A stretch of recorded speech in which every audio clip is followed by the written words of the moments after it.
Najua kilichotokea mume wangu, ila Mungu yupo, hili nao itapita.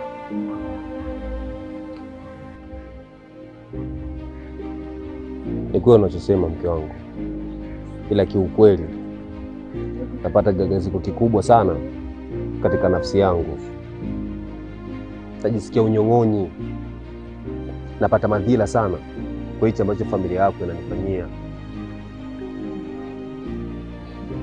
Mume wangu, siku zote Waswahili wanasema dunia rangi rangiwe, asona hili basi analile.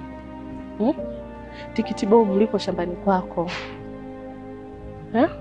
Mimi ndo naijua thamani yako, lakini sio wale.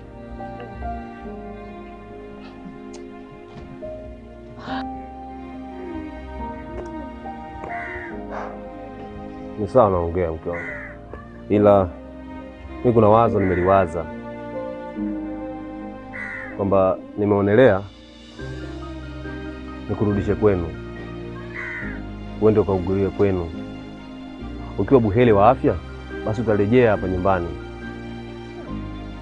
maana isije likatokea la kutokea mwisho wa siku mimi nikawa katika mazingira magumu.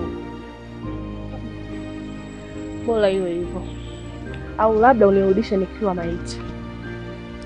Pambana upambanavyo mume wangu. Hata leo hii sakamauti ikinikutia hapa, naomba mwanangu usimpeleke kule.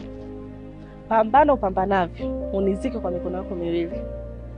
Sihitaji na wala sitaki. Nakuomba sana.